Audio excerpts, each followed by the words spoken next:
అచ్చొచ్చిన కరీంనగర్ వేదికగా కథన భేరీ మోగించేందుకు సిద్ధమయ్యారు కేసీఆర్. కరీంనగర్ ను కేసీఆర్ సెంటిమెంట్ గా భావిస్తారు. ఇప్పుడు కూడా పార్లమెంట్ ఎన్నికల శంఖారావం కరీంనగర్ వేదికగానే మోగించనున్నారు. 1,00,000 మందితో సభ నిర్వహిస్తోంది బీఆర్ఎస్. ఈ సభను విజయవంతం చేయడం ద్వారా బలాన్ని చాటుకోవాలని బీఆర్ఎస్ భావిస్తోంది. 2001 మే 17న కేసీఆర్ కరీంనగర్ లో నిర్వహించిన సింహగర్జన తెలంగాణ రాజకీయాల ముఖ చిత్రాన్ని మార్చివేసింది.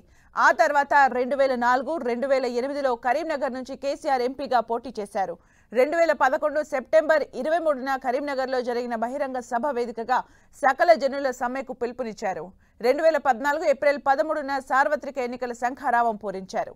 ఇప్పుడు కరీంనగర్ ఎస్ఆర్ఆర్ కళాశాల వేదికగా కథన భేరీ సభతో ప్రత్యర్థి పార్టీలకు సవాల్ విసిరేందుకు సిద్ధమయ్యారు.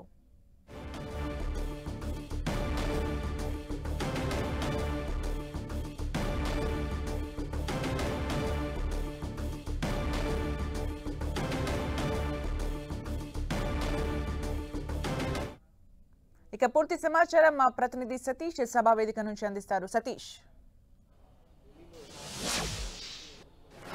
సుమిత్ర, కరీంనగర్ కథనబేరి వేదికగా పార్లమెంటు ఎన్నికల ప్రచార శంఖారావానికి కేసీఆర్ ఈరోజు సభా వేదికగా మారింది. ఎస్ఆర్ఆర్ కళాశాల వేదికగా ఈరోజు భారీ బహిరంగ సభ ఏర్పాటు చేశారు. ఉమ్మడి కరీంనగర్ జిల్లా బీఆర్ఎస్ కానీ కేసీఆర్ కానీ ఒక సెంటిమెంట్గా కొనసాగుతుంది. గత ఉద్యమ సమయంలో కావచ్చు, తర్వాత ప్రభుత్వం వచ్చిన తర్వాత సంక్షేమ పథకాలు, అభివృద్ధి పథకాలు కావచ్చు, అదేవిధంగా ఎన్నికల ప్రచార సభలు కావచ్చు, ఇవన్నీ కూడా ఉమ్మడి కరీంనగర్ జిల్లా వేదికగానే కేసీఆర్ ప్రారంభించడం జరిగింది. గతంలో కూడా 2004, 2008లో కూడా కేసీఆర్ కరీంనగర్ ఎంపీగా పోటీ చేసి విజయం సాధించినటువంటి పరిస్థితి. ఈ నేపథ్యంలో 2001 నుంచి కూడా ఇప్పటి వరకు కూడా కరీంనగర్ సెంటిమెంట్గానే బీఆర్ఎస్ భావిస్తుంది, కేసీఆర్ కూడా భావిస్తున్నారు. అందుకే ఈసారి పార్లమెంట్ ఎన్నికల్లో తమ సట్టా చాటుకునేందుకు కరీంనగర్ వేదికగా కథనబేరి సభ ద్వారా ఎన్నికల ప్రచారాన్ని ప్రారంభించబోతున్నారు. ఇందుకోసం భారీ స్థాయిలో ఏర్పాటు కూడా చేశారు. 1,00,000 మందితో ఈ సభ నిర్వహించాలి, విజయవంతం చేయాలి.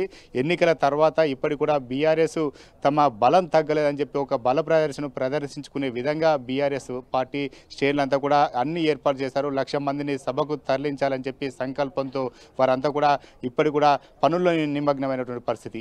ఇప్పటికే బీఆర్ఎస్ వర్కింగ్ ప్రెసిడెంట్ కేటీఆర్ బీఆర్ఎస్ శ్రేణులను ఎన్నికల ప్రచారానికి అదేవిధంగా ఈ కథనబేరి సభకు సమాయత్తం చేస్తూ అసెంబ్లీ నియోజకవర్గాల వారీగా సభలు నిర్వహించడం జరిగింది. పెద్ద ఎత్తున జన సమీకరణ పైన బీఆర్ఎస్ ఫోకస్ చేసింది. బీఆర్ఎస్కు కరీంనగర్ సెంటిమెంట్గా కొనసాగుతుంది. ఇక్కడ నుంచే ఎన్నికల ప్రచారాన్ని ప్రారంభించడం ద్వారా మెజార్టీ సీట్లను కైవసం చేసుకోవచ్చు అని చెప్పి భావించినటువంటి బీఆర్ఎస్ అధినేత కేసీఆర్ ఇక్కడ నుంచి రాజకీయ వ్యూహాలకు ఒక రకంగా పదును పెడతారని చెప్పుకోవచ్చు. ఈరోజు కేసీఆర్ ప్రసంగం పైన ఉత్కంఠ నెలకొందని చెప్పుకోవచ్చు.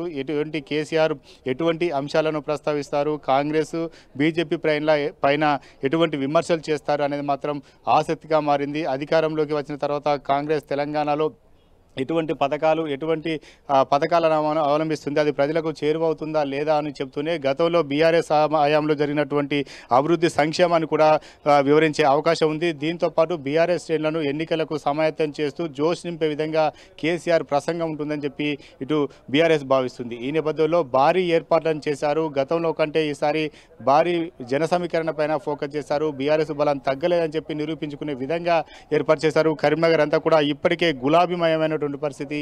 కరీంనగర్ ఎంపీ బీఆర్ఎస్ తరఫున ఎంపీగా వినోద్ కుమార్ పోటీ చేస్తున్నారు. ఈసారి వినోద్ కుమార్ను గెలిపించుకోవాలని చెప్పి ఆ పార్టీ శ్రేణులంతా కూడా పెద్ద ఎత్తున ఇప్పటికే ప్రచారాన్ని కూడా మొదలు పెడుతున్నటువంటి పరిస్థితి. దీంతో పాటు ఇటు చొప్పదని కావచ్చు, మానకొండూరు 7 సెగ్మెంట్ల పరిధిలో ఉన్నటువంటి బీఆర్ఎస్ శ్రేణులు, ఎమ్మెల్యేలు, మాజీ ఎమ్మెల్యేలు అంతా కూడా జన సమీకరణ పైన ఫోకస్ చేయడం జరిగింది. జనాలను పెద్ద ఎత్తున తరలించే విధంగా వారంతా కూడా ఏర్పాటు చేస్తున్నారు. 2001లో కూడా సింహగర్జన ఇక్కడ నుంచే ప్రారంభమైంది. సింహగర్జన అప్పుడు భారీ బహిరంగ సభ కేసీఆర్ నిర్వహించారు. తెలంగాణ ఉద్యమ సమయంలో నిర్వహించినటువంటి ఆ భారీ బహిరంగ సభ సక్సెస్ అవడంతో ఆ తర్వాత నిర్వహించినటువంటి అన్నీ కూడా కరీంనగర్ జిల్లా వేదికగానే మారింది. రాజకీయంగా కూడా కరీంనగర్ కలిసి వచ్చిందని చెప్పుకోవచ్చు. ఎందుకంటే గతంలో దశాబ్ద కాలం పాటు బీఆర్ఎస్ అధికారంలో ఉంది. అధికారం ఉన్న సమయంలో కూడా మెజార్టీ స్థానాలు దాదాపు 12 స్థానాలలో బీఆర్ఎస్ సంబంధించిన అభ్యర్థులే విజయం సాధించారు. అయితే ఈసారి కరీంనగర్ పార్లమెంట్లో 7 సెగ్మెంట్లలో దాదాపు 3 సెగ్మెంట్లలో బీఆర్ఎస్ సంబంధించిన చేసినటువంటి ఎమ్మెల్యేలు ఉన్నారు.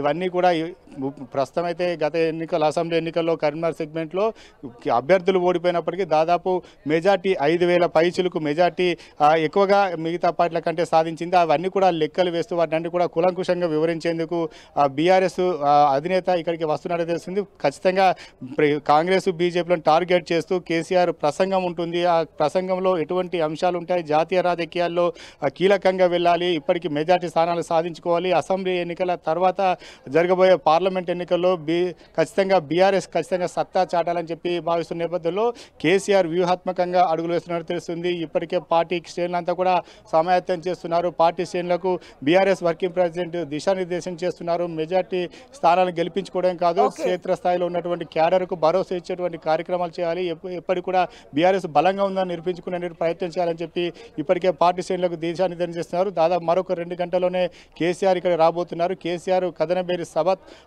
సభ పైన చాలా ఉత్కంఠ నెలకొంది. రాజకీయ వర్గాల్లో ఎటువంటి అంశాలపైన తెరపైకి తీసుకొస్తారు, అదేవిధంగా కేంద్ర రాష్ట్ర ప్రభుత్వాలపైన ఎటువంటి విమర్శనాస్త్రాలు సంధిస్తారనేది మాత్రం కొంత ఆసక్తి రేపుతున్న అంశాలుగా చెప్పుకోవచ్చు. Sumitra, thank you Satish for the updates.